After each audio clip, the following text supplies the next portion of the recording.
Assalamu alaikum, bonsoir mes chers amis, bonsoir mes chers élèves de première année de baccalauréat et succès bac en 2018. Encore une fois une autre vidéo d'Antigone, mais celle-ci intitulée tout simplement celle qui dit non. On va étudier uniquement ce passage, s'il vous plaît, regardez sur l'écran. De crayon, un matin je suis réveillé roi de Thèbes jusqu'à il faut pourtant qu'il y en ait qui mêlent la barque. Alors suivons s'il vous plaît le plan d'aujourd'hui. Alors tout d'abord on va faire l'introduction, après annonce des axes. Dans la partie annonce des axes, on a deux points. Le premier point c'est une scène conflictuelle et deuxième point c'est une opposition de valeurs. Une opposition de valeurs et une scène conflictuelle. Et là après on va voir la conclusion. Alors on va commencer par l'introduction si vous voulez bien. Alors suivez avec moi, s'il vous plaît. La première représentation de la pièce d'Antigone de Jean Allouil a eu lieu en 1944 à Paris, durant l'occupation allemande. Antigone de Jean Allouil est inspirée du mythe antique. En effet, le tragédien Sophocle, dans l'Antiquité grecque, a écrit une pièce intitulée tout simplement Antigone. Alors, Jean Allouil, au XXe siècle, écrit « Je l'ai réécrite à ma façon. Je l'ai réécrite à ma façon avec la résonance de la tragédie que nous étions alors en train de vivre. » Alors, tout simplement ce qu'il a écrit Jean Allouil au XXe siècle. Ça veut dire à peu près 1944, 1946, 1942. 1942 c'est la date d'écriture. 1944 c'est la date, c'est l'année de l'exposition. Et en 1946 c'est la date de l'apparition. Alors Allouil au XXe siècle, qu'est-ce qu'il a écrit? Je l'ai réécrite à ma façon avec la résonance de la tragédie que nous étions alors en train de vivre. Alors il s'agit donc de la réécriture contemporaine. Il s'agit donc de la réécriture contemporaine d'un mythe antique. Le mythe ici c'est Antigone. Alors avant d'étudier ou d'analyser surtout le passage de un crayon, un matin je me suis réveillé de roi de Thèbes jusqu'à il faut pourtant qu'il y en ait qui mêlent la barque, il vaut mieux de faire un petit rappel. Alors suivez avec moi s'il vous plaît. Créon est le roi de Thèbes et l'oncle d'Antigone, l'oncle maternel d'Antigone. Il a interdit que le corps de Polynice, que le cadavre de Polynice, bien sûr c'est frère d'Antigone, reçoivent une sépulture, car il considère qu'il a trahi la cité. Polynice a trahi la cité de Thèbes bien sûr. Alors auparavant, Antigone a récupéré le cadavre de son frère et l'a enterré, donc contre les ordres de Créon. Vous avez bien compris, je répète encore une fois le petit rappel. Alors, je répète encore une fois. Rappel. Alors suivez avec moi, s'il vous plaît mes chers élèves de première année de baccalauréat. Créon est le roi de Thèbes et l'oncle maternel d'Antigone. Il a interdit que le corps de Polynice reçoive une sépulture, car il considère qu'elle a trahi la cité. Auparavant, Antigone a récupéré le corps de son frère et l'a enterré, donc contre les ordres de Créon. Alors tout simplement. Alors la scène que je vous propose mes chers amis et mes chers élèves de première année de baccalauréat, la scène dans cet extrait montre l'affrontement entre celui qui dit oui au pouvoir, c'est Créon, et celle qui dit non aux ordres, c'est Antigone. Alors Antigone dit non parce qu'elle est libre, parce qu'elle est tout simplement libre. Antigone considère qu'elle a tous les droits. Antigone considère qu'elle a tous les droits puisqu'elle ne s'est soumise à aucun pouvoir. Par contre, Créon lui considère qu'il a d'abord des devoirs, car il est roi. Il veut faire comprendre à Antigone que dans certaines situations dramatiques, on est obligé de dire oui. On est obligé de dire oui. Alors, tandis qu'Antigone prétend pouvoir dire non à volonté. Alors, l'extrait étudié ici de Créon, un matin, je me suis réveillé roi de Thèbes, jusqu'à il faut pourtant qu'il y en ait qui mêlent la barque. Cet extrait étudié apparaît comme une scène conflictuelle. Une scène conflictuelle. Deux personnages, c'est-à-dire deux personnages, Antigone et Créon, deux personnages de théâtre, tout simplement Antigone et Créon, sont sur scène et sont tout de suite en conflit. C'est ce qu'on appelle une scène conflictuelle. Alors, s'ils sont en conflit, c'est parce qu'ils défendent chacun d'eux des valeurs morales opposées. Une opposition, c'est ce qu'on appelle une opposition de valeurs, qu'on va traiter bien sûr au deuxième point. Alors, premier point, on va traiter, s'il vous plaît mes chers élèves, une scène conflictuelle. Il s'agit de cet extrait. À partir de un matin, je me suis réveillé roi de Thèbes, jusqu'à il faut pourtant qu'il y en ait qui mêlent la barque. Alors cet extrait, c'est une scène conflictuelle. Et deuxième point, comme on a déjà dit, on va traiter une opposition de valeurs. Reste avec nous, s'il vous plaît. On va voir ça dans la deuxième partie. Alors, voyons tout d'abord, mes chers élèves, en quoi cette scène nous apparaît comme conflictuelle. On a ici les liens familiaux. Créon est l'oncle maternel d'Antigone. Et Antigone, c'est la nièce de Créon. Le fait qu'ils aient des liens familiaux assez proches rend leur conflit encore plus tendu.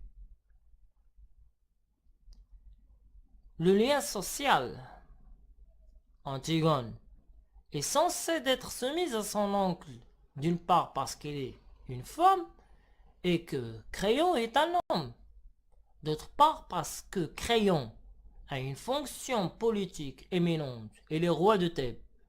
Et elle, Antigone, bien que reine de par sa naissance, n'a pas de fonction politique. Par ailleurs, Créon est également le père du fiancé d'Antigone et Aimant. C'est bien en résumé, le lien social, on parle de Créon, c'est le roi de Thèbes. Elle a une fonction politique éminente. De la part d'Antigone, c'est une princesse, c'est une reine. Alors, elle n'a pas de fonction politique. D'accord. Il doit tout simplement être soumise à son oncle, Créon. Alors, on continue avec le déférent les oppose. Un déférent les oppose. Qui est donc ce déférent qui oppose ces deux personnages, Créon et Antigone? Rappelons qu'Antigone a enterré son frère Polynice contre l'ordre de Créon, qui considère ce dernier comme un traître. Polynice comme un traître à la cité. Je parle ici de Polynice. Polynice est traître à la cité de Thèbes. Alors dans ce passage, le différend est encore plus large, puisqu'il est question de l'acceptation des règles du pouvoir politique. Alors, une question qui se pose. Qui semble en position de supériorité dans la majeure partie du passage. Et à la fin, on peut voir les choses de deux manières. Tout d'abord, Antigone semble dominer en affirmant son pouvoir de dire non et en critiquant Créon. c'est-à-dire au début.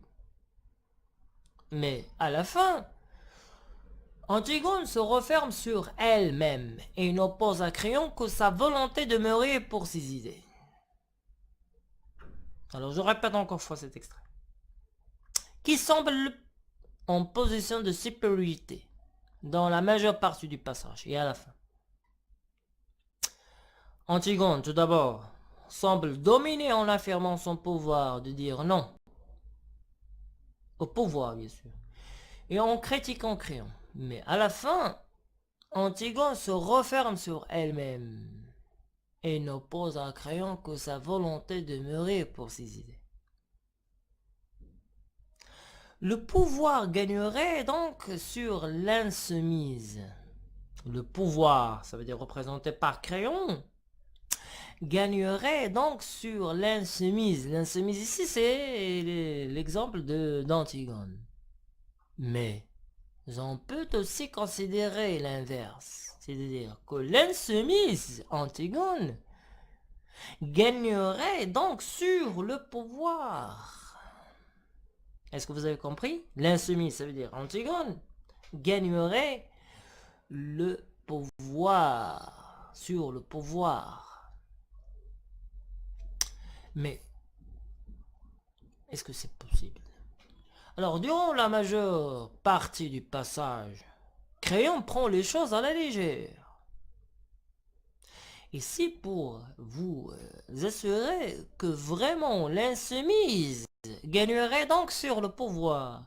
Alors, suivez avec moi s'il vous plaît sur le passage. Créon prend les choses à la légère au début de ce passage. Il dit même qu'elle est la muse, mais à la fin, qu'est-ce qu'il arrive à Créon? Créon s'énerve. Il dit, mais bon Dieu. Et se lance dans une longue tirade. On va voir plus tard la tirade pour la prochaine vidéo. Qui révèle sa faiblesse. Alors on sait déjà que... Qui donc la dominance ici? C'est Antigone. Semble dominer en affirmant son pouvoir de dire non. Et en critiquant Créon. Et Créon, qu'est-ce qu'il fait après? Elle s'énerve contre Antigone. Et son énervement explique sa faiblesse. Ou révèle sa faiblesse. Ou montre sa faiblesse. Antigone va jusqu'à mourir pour son non au pouvoir. Comme une ultime bravade. Désobéissance au pouvoir. Antigone serait donc supérieur à Créon. De fait même qu'il est capable de mourir pour ses idées.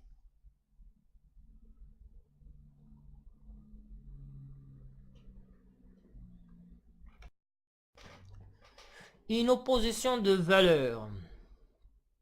On sait déjà que chaque protagoniste sur scène défend sa propre valeur morale. Pour Antigone et en même temps pour Créon. Créon a dit oui au pouvoir politique et il dit qu'il aurait pu refuser le rôle de roi. Mais il s'est senti tout d'un coup comme un ouvrier qui refusait un ouvrage.